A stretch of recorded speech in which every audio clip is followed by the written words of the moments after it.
Fund Supermart, your online gateway to unit trusts. Japan has not been on the radar screens of investors for some time, despite delivering strong returns since Prime Minister Abe took office. Why do you think investors should consider investing in Japan now? Okay, the investors had good reasons not to believe Abe initially, because the prime ministers during the previous decade really lasted much more than 1 year and ineffective.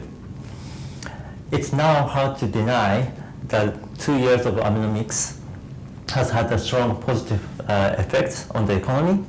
Unemployment rates at very low level at 3.5%, lowest bankruptcies in 24 years, and the strong earnings recovery of Japanese companies. We believe the mid to longer term prospects for the Japanese equity market remain attractive, as the economy is a significant inflection point, moving from the prolonged period of contraction to that of the expansion. We believe that the Prime Minister Abe and the Bank of Japan continue to committed to maintaining the momentum of the economic recovery and achieving their goals of the ending deflation and guiding Japan to the growth path. We believe this is just the beginning of the turnaround of the Japanese economy and the stock market. Has all the good news stemming from Abenomics been priced in? How have markets reacted so far? Despite the strong market rise since Abe became Prime Minister, the market rise has significantly lagged the earnings recovery. While most markets have recovered in tandem with the earnings, Japan has not, and remains undervalued from this standpoint. Given the positive earnings outlook for the Japanese economy and the companies, the market is very well supported and has solid upside from the current level. What's the outlook for the Japan equity market in the year ahead?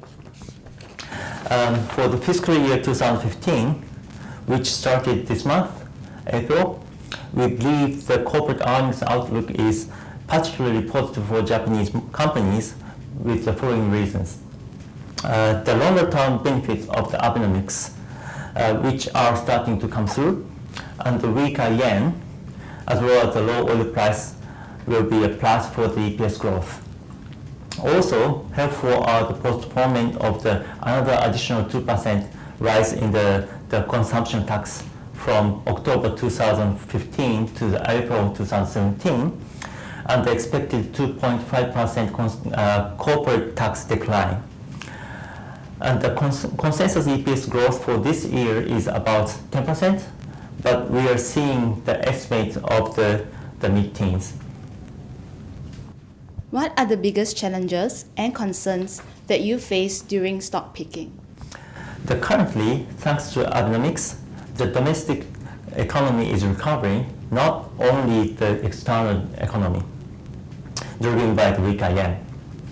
The previous economic rebounds for the past 2 decades were mainly relying on the external growth. From the Japanese GDP perspective, more than 80% of the GDP comes from the domestic demand, which is much larger than the external demand, and now we find the much more bottom-up opportunities, which is a very exciting environment for us. What advice will you give investors who are keen on investing in Japan, and what are some of the cause for concerns? Okay, please keep in mind, this is a long-term turnaround story.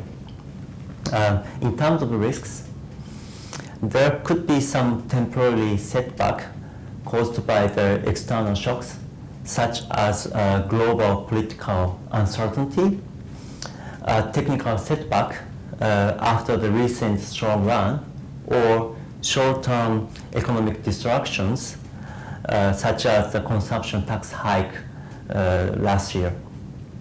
As long as the current government policies are in place, any small correction would offer a good buying opportunity for investors.